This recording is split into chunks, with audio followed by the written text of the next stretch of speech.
एक ही बात पकड़कर बैठ गए हैं। अब आप ही समझा दीजिए भाई साहब जरा।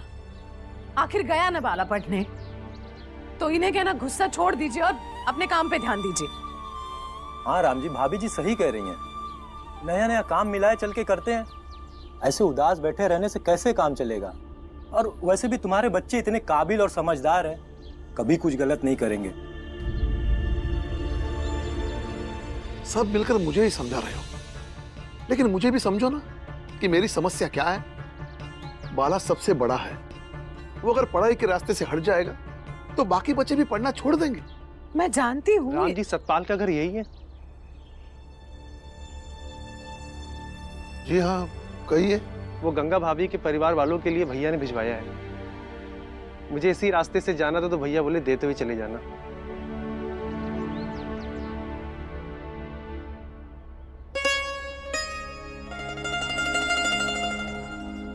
आप गंगा के ससुराल से आए हैं? जी हाँ। गंगा, ये घर के बगल के देवर जी है। अरे आइए ना, आइए बैठिए। आइए। जब पानी वानी लेके आए उनके लिए।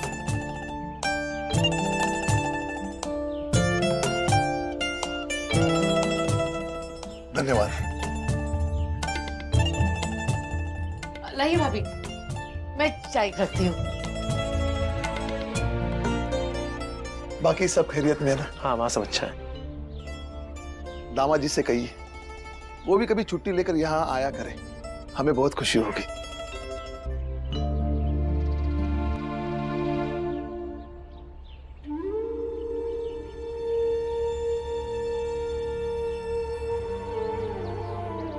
बाकी खाना वाना खा के जाइए, मुझे काम के लिए देरी हो रही है, मैं निकल रहा हूँ।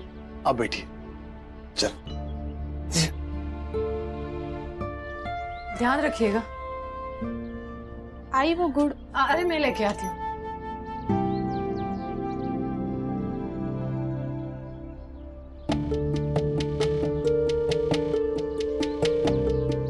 आपसे कुछ बात करनी थी। घर वालों के आगे तमाशा मत कीजिए। यहाँ बात नहीं कर सकते तो बाहर चल के तो बात कर सकते हैं ना। मुझे कोई बात नहीं करनी, जाके कह दीजिए उनसे। सोच लीजिए। लीजिए गुड, लीजिए। बाकी वहां सब ठीक है ना? हाँ, सब अच्छा है। लीजिए ना गुड।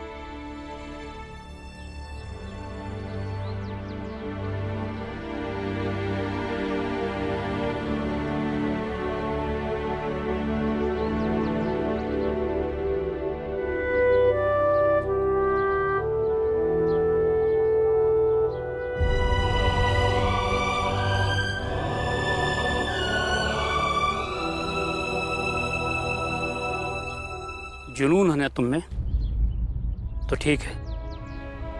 इस मैदान के पूरे चक्कर लगाओ 1 घंटे तक। यदि तुम 1 घंटे तक लगातार दौड़ते रहे हो तो स्पष्ट हो जाएगा कि तुम्हारी रुचि पढ़ाई में नहीं बल्कि बाजा बजाने में है। गुरुजी, इससे क्या होगा? भीम, आज बाला के जुनून की अग्नि परीक्षा होगी। देखो, जितना प्रेम तुम किताबों से करते हो, बाला भी उतना ही प्रेम बाजा से करता हो, यह आवश्यक नहीं है। और किसी भी क्षेत्र में सफलता प्राप्त करने के लिए जुनून का होना बहुत ही आवश्यक है। मैं जानता हूं, किताबों के प्रति प्रेम की वजह से तुम मेरी सारी शर्तें मान लोगे। आज देखता हूं बाला मेरी शर्त मानता है कि नहीं, और यदि मानता है तो पूरी करता है कि नहीं। गुरुजी, मैं आपकी ये शर्त मानता हूँ और पूरी भी करूँगा।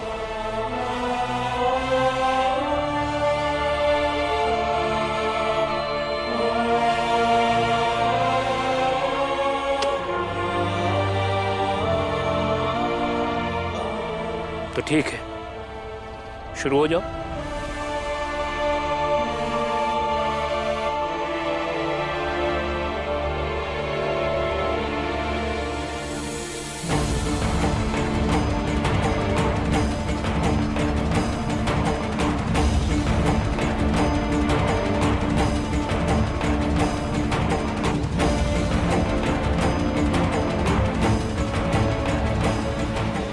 भीम, यदि आज बाला शर्त जीतता है तो इससे ये स्पष्ट हो जाएगा कि बाजा के प्रति उसका प्रेम सच्चा है, और फिर तुम्हारे मन में भी कोई दुविधा नहीं होनी चाहिए कि कौन अधिक सही है। इतना तो पता होगा जिंदगी में आगे क्या करना है। बाजा बजाना है। बाबा, सुना है कि बैरिस्टर लोग काला कोट पहन के कोर्ट में बहस करते हैं, बस हम भी बहस करेंगे।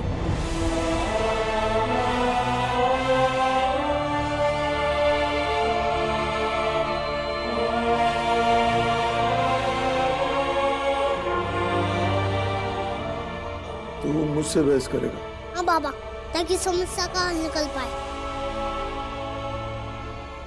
आई बुआ, दीदी भैया आ जाओ। गंगा दीदी, सारी थालियां रख दो, आज हम बहस करेंगे। ये क्या कोई कोर्ट है क्या? हाँ बाबा, ये कोर्ट है। जज है और बाला भी हम मुजरिम।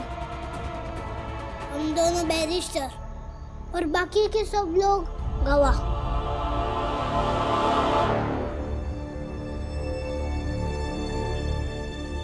उठो बाबा।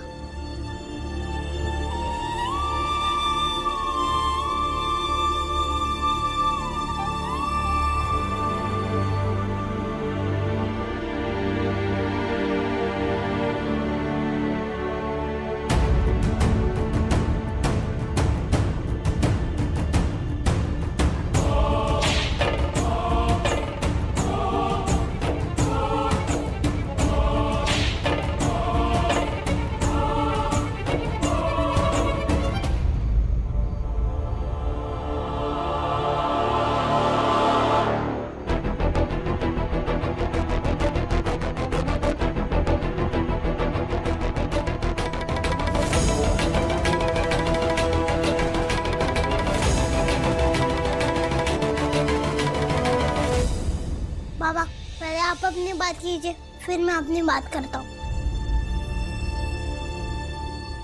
बीवा, क्या कर रहा है तू? अपने बाबा से बहस करेगा? बाबा से नहीं, एक बैरिस्टर दूसरे बैरिस्टर से बहस करेगा। क्या तुम लोग भी इसकी बातों में आ गए? बंद करो ये नाटक। गंगा, चल खाना लगा। दीदी खाना खाते हैं। किताबें मनुष्य के लिए होती है,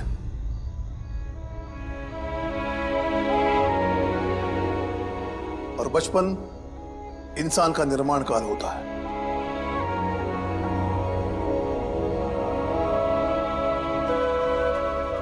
किताबों के लिए कोई विकल्प नहीं है। अगर भीम तुम्हारे पास कोई विकल्प हो तो बताओ। मैं मानता हूँ कि किताबें मनुष्य को सही रास्ता दिखाती है, मनुष्य को समझदार बनाती है और मनुष्य को मनुष्य बनाती है। लेकिन कोई व्यक्ति पढ़ाई के बजाय कला या कोई हुनर सीखना चाहे तो इसमें क्या बुराई है बाबा? कला भी तो जीवन को निखारती है। ये तो रुचि की बात है बाबा। कोई पढ़ाई करके मनुष्य बनता है और कोई कला के साधना करके।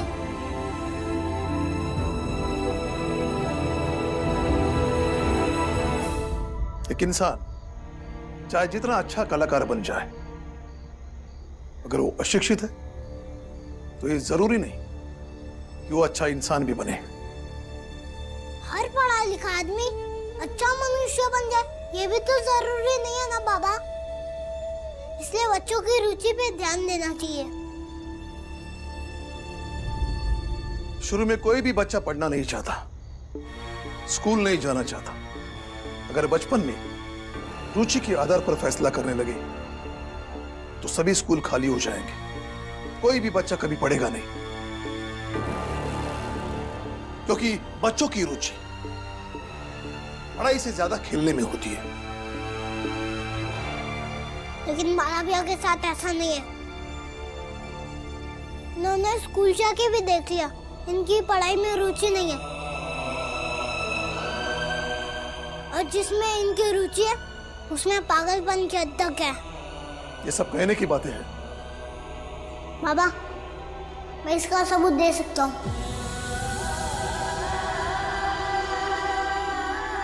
चलो बाला भैया।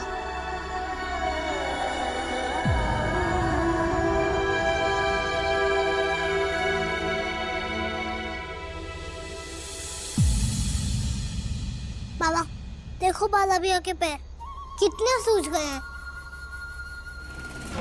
क्या हुआ? इसके पैर कैसे सूज गए? गुरुजी ने इनकी परीक्षा ली और कहा कि तुम्हें सच्ची में बाजा बजाने में रुचि है तो 1 घंटे तक दौड़ के दिखाओ। और बाला भैया दौड़ते रहे और वो देख के गुरुजी भी मान गए कि बाला भैया को सच्ची में बाजा बजाने की रुचि है।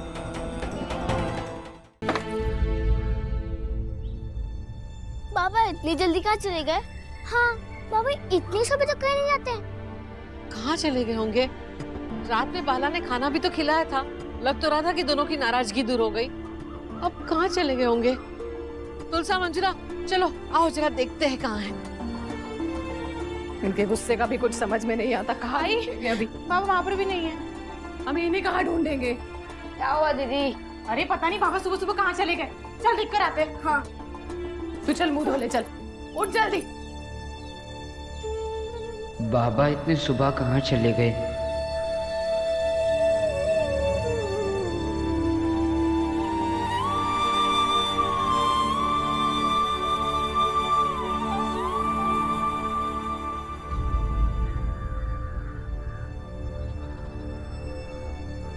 नमस्ते सेठ जी।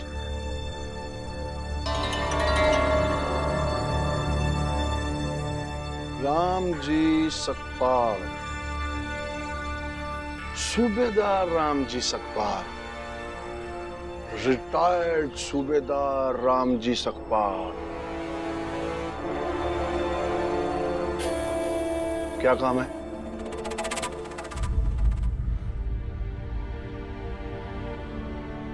ये कुछ जेवर है, थोड़े पैसे चाहिए थे। पैसे चाहिए? हाँ हाँ जरूरत है जी, बहुत। नहीं मिलेंगे पैसे। लेकिन मैं जेवर रख रहा हूँ ना। कमाल है भाई, पैसे मेरे तो मर्जी भी मेरी होगी ना कि मैं जेवर रख के पैसे दूं ना दूं। देखिए सेठ जी, ऐसा मत करिए। यहाँ और कोई नहीं है जो गहने गिरवी रखकर पैसे दे सके। ठीक है, नहीं करते ऐसे, लेकिन तुझे मेरी एक शर्त माननी होगी। तू मेरी शर्त मान ले, मैं तेरी बात मान जाऊंगा। इस वक्त मेरी जरूरत जो आपकी कोई भी शर्त मानने के लिए मजबूर कर सकती है। कही। बहुत खूब। तो एक काम करो राम जी, वो बाहर कूड़ेदान में कचरा पड़ा है ना, उसे खाई में फेंक कर आ जाओ।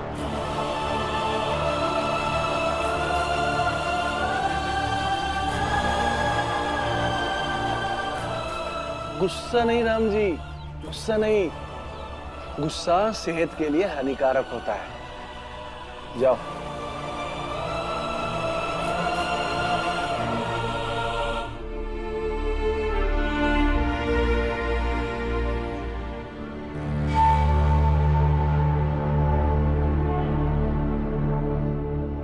राम जी, ये छिलका भी फेंक देना।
हैकर आ गए? हाँ।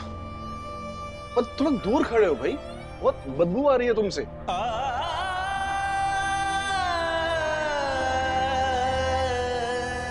अब तो दे दीजिए। अरे दे दूंगा, इतनी जल्दी भी क्या?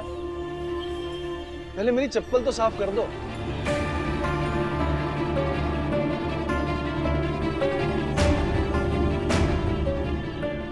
चप्पल साफ करने को कहा है, सर पे रखने को थोड़ी ना कहा है।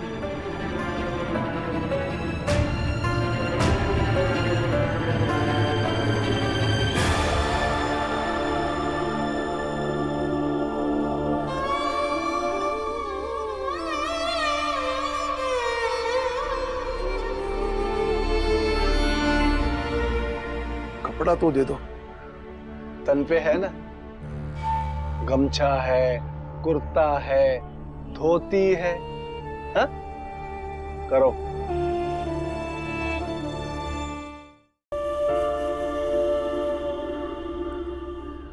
बोल। बाबा, आप रंजन काका से कह रहे थे ना कि भीमराव भी आपको नहीं समझता है, लेकिन बाबा ऐसी बात नहीं है। मैं आपको बहुत अच्छे से समझता हूँ, लेकिन बहस करने पड़ी तो कर ली, लेकिन इसको बुरा मत मानना बाबा।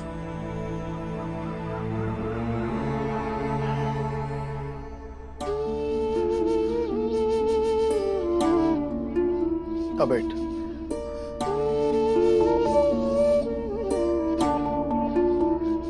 बिल्कुल बहस करना भी। मैं ये नहीं कहता कि माला की बहस में तुम कितने सही थे और कितने गलत, लेकिन इतना जरूर कह सकता हूं कि जो व्यक्ति अपने जीवन में बहस नहीं करता वो जिंदगी में कुछ नहीं कर सकता। बहस सच और झूठ के बीच होनी चाहिए, बहस न्याय और अन्याय के बीच होनी चाहिए, बहस हक और उत्पीड़न के बीच होनी चाहिए, बहस मजबूरी और शोषण के बीच होनी चाहिए।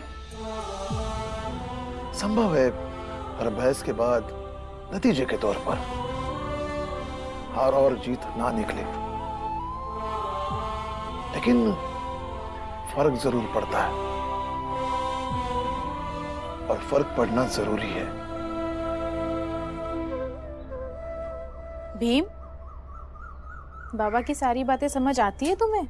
नहीं, लेकिन बाबा कहते हैं ना कि वक्त आने पे सारी बातें समझ में आ जाती है और मदद भी करती है ना बाबा?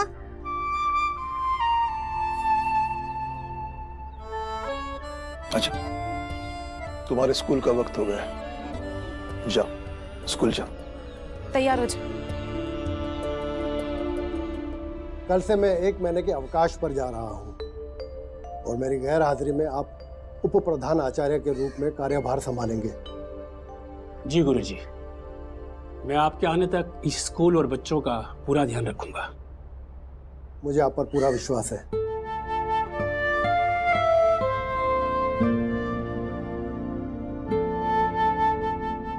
भाभी, शायद ही ऐसा कोई बच्चा होगा अपने भीमराव जैसा जो ऐसी बड़ी बड़ी बातें करता होगा।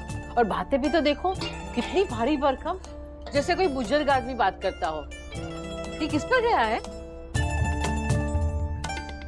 आपके भाई पर ही गया होगा। मैं कहा ऐसी बड़ी बड़ी बातें करती हूँ। हाँ बुआ, जैसे बाबा की सारी बातें घोल कर पीता हो।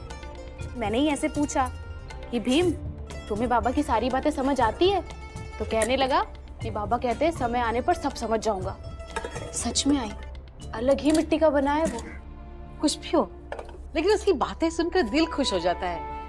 बड़ी अच्छी बातें करता है। बहुतों के दिल में आग भी लग जाती है दीदी। बाहर सुना नहीं क्या कह रहे थे? बच्चों को सिर्फ बड़ी बड़ी बातें करना सिखाया है रामजी सकपाल ने। जब से उनकी बातें सुनी है, मन में बस एक ही बात चल रही है, अब चाहे कुछ भी हो जाए बीवा को कुछ बड़ा करके दिखाना ही है, ताकि कोई उसका मजाक नहीं उड़ा पाएगा। अरे हो गए तैयार तुम लोग? खाना तैयार है, ले जाओ। सुनो, तुम्हारा दुखड़ा सुनने के बाद मैंने तुम दोनों को काम पे रख लिया। 3 दिन में सिर्फ 3 ग्राहक आए हैं। पंडित जी ने कहा था कि भला करोगे तो भला होगा, पर मेरा तो कोई भला नहीं हुआ।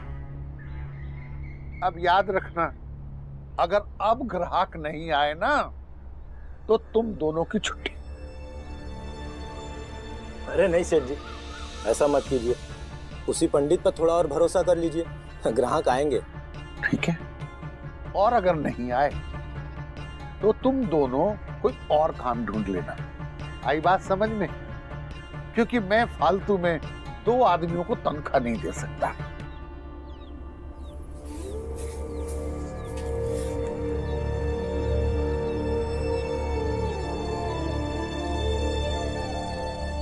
लगता है यहाँ भी ज्यादा दिन टिक नहीं पाएंगे, कुछ और जुगाड़ करना पड़ेगा।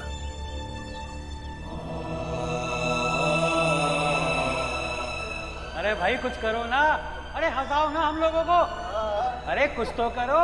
ये बच्चों ने दुपट्टा क्यों ओढ़ा हुआ है? कोई खेल चल रहा है क्या? अरे जमूरे हैं हमारे, सामान बिकवा रहे। मेरे बच्चे बस अपनी जिंदगी बेहतर कर ले, अपने संघर्ष को झेल ले, यही इच्छा है मेरी। और फिर माँ बाप के संघर्ष को जानकर क्या कर लेंगे।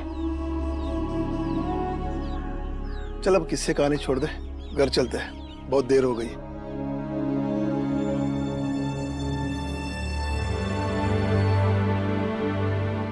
क्या हुआ? तुम लोग स्कूल से सीधा घर ही आए हो ना?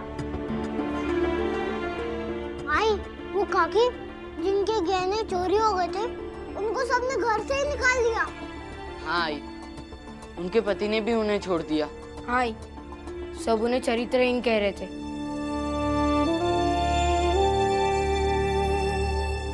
हाँ, और ये भी कह रहे थे कि कोई भी उन्हें खाना पानी नहीं देगा, चाहे वो मर क्यों ना जाए। चलो आई, कहाँ? सबसे बात करने, सबको समझाने। बैठ जा। क्या समझाएगा? हाँ, क्या समझाएगा? और हमारी बात सुनेगा कौन? हमें वहां जाने की इजाजत नहीं है, इसलिए हम लोग घर से बाहर भी नहीं निकले। और तुम लोग क्यों कहते? हम लोग घर ही आ रहे थे, वो तो भीम वहां रुक गया। वो तो उनसे बहस कर रहा था, हम उसे घर खींच कर ले आए। नीरा, तू समझता क्यों नहीं है? हमें उन लोगों से दूर रहना है। तो क्या है, हम दूर खड़े रह के अन्याय होते हुए देखते? तू समझता क्यों नहीं है भीम? मैं समझने की कोशिश कर रहा हूँ बुआ। एक औरत के साथ कोई ऐसा करता है क्या?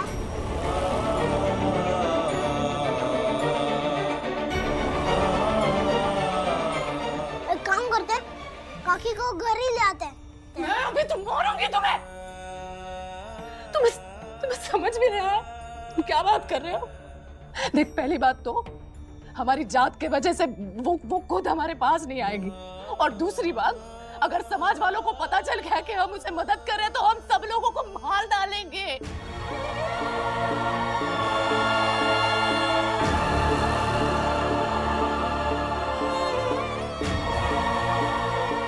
भीम, तू यहाँ इतने दिनों से रह रहा है, फिर भी तुझे समझ में नहीं आ रहा है कि यहाँ के लोग कैसे हैं? और उस औरत को भी तो समझना चाहिए ना, ऐसी हरकतें ही ना करे कि लोग उसे घर से निकाल दें। बुआ, मर्द चाहे जो करे, लेकिन औरत को बर्दाश्त करना पड़ता है। और औरत कुछ ना करे, फिर भी लोगों को उसकी हरकतें दिखती है।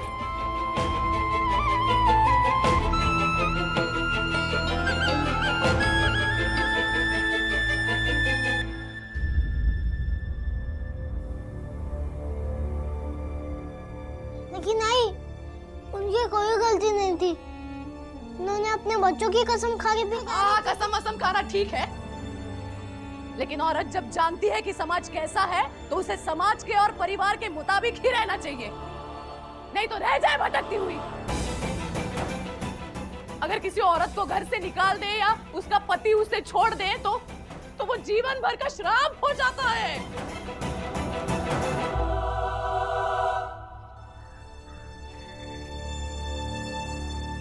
सुन, भटकती हुई जिंदगी कष्टदायक होती है गंगा।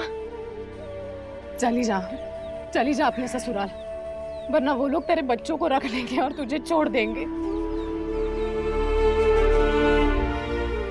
एक औरत बिना पति के, बिना बच्चों के कैसे जिएगी?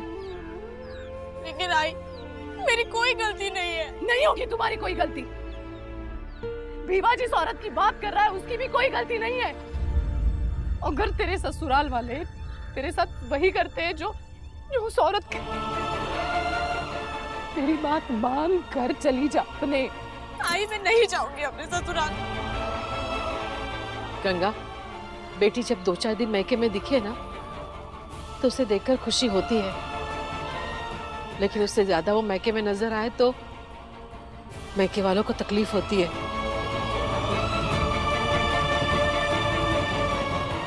समझ ले गंगा। अच्छा तो मैं आप पे बोझ बन गई हूँ ना आई? दीदी कोई बोझ होती है क्या?